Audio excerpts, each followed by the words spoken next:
அண்மை செய்தியை பார்த்து வருகிறோம். நடிகர் திலகம் சிவாஜி கணேசனின் வீட்டை ஜப்தி செய்ய சென்னை உயர்நீதிமன்றம் உத்தரவு பிறப்பித்திருக்கிறது. அது குறித்தான அண்மை செய்தியை பார்த்து வருகிறோம். சிவாஜி கணேசனின் பேரன் துஷ்யந்தின் ஈசன் புரொடக்ஷன்ஸ் நிறுவனம் சார்பில் ஜெகஜால கில்லாடி பட தயாரிப்புக்கு தனபாக்கியம் என்டர்பிரைசஸ் நிறுவனத்திடம் 3,74,00,000 ரூபாய் கடன் பெற்றிருந்தார். இந்த நிலையில் கடன் திருப்பி செலுத்தாததால் வழக்கு தொடரப்பட்டது.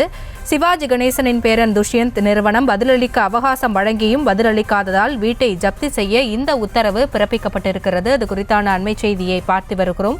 விவரங்களோடு இணைகிறார் நமது செய்தியாளர் மதியழகன். விவரங்களை வழங்கலாம். நடிகர் திலகம் சிவாஜி கணேசனின் பேரனும் நடிகருமான துஷ்யந்த் அவரது மனைவி அபிராமி ஆகியோர் பங்குதாரர்களாக உள்ள ஈசன் புரொடக்ஷன்ஸ் நிறுவனம் சார்பில் நடிகர் விஷ்ணு விஷால், நடிகர் நிவேதா பித்துராஜ் உள்ளிட்ட ஒரு நடிப்பில் ஜெகஜால கில்லாடி என்ற படத்தை தயாரித்தனர். பட தயாரிப்புக்காக தனபாக்கியம் என்டர்பிரைசஸ் நிறுவனத்திடம் 3,74,75,000 ரூபாய் கடன் வாங்கியிருந்தனர். இந்த கடனை ஆண்டுக்கு 30% வட்டியுடன் திருப்ப கொடுப்பதாக உறுதி அளிக்கப்பட்டிருந்தது.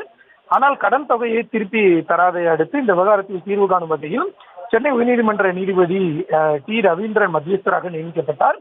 இந்த விவகாரத்தை விசாரித்த ஓய்வு பெற்ற நீதிபதி கடன் தொகை வட்டியுடன் சேர்த்து 9,02,40,000 ரூபாய் வசூலிக்க ஏதுவாக ஜெகஜால கில்லாடி படத்தின் அனைத்து உரிமைகளையும் தனபாக்கியம் என்டர்பிரைசஸ் நிறுவன நிர்வாக இயக்குநரிடம் ஒப்படைக்கும்படி கடந்த 2024 மே மாதம் உத்தரவிட்டிருந்தார். உரிமைகளை பெற்று அவற்றை விற்று கடன் தொகையை ஈடு செய்யவும் மீத தொகையை ஈசன் புரொடக்ஷன்ஸ் நிறுவனத்திடம் வழங்கவும் உத்தரவிட்டிருந்தார்.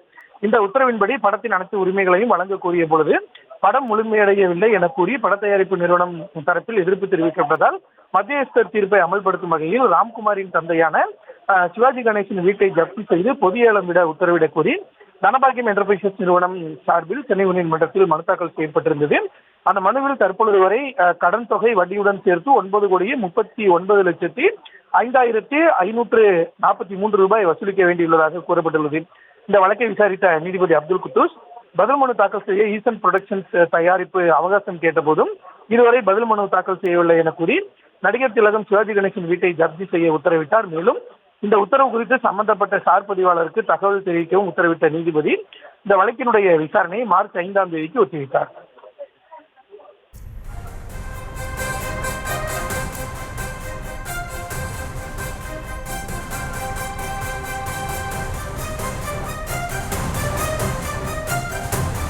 விவரங்களுக்கு நன்றி மதியழகன்.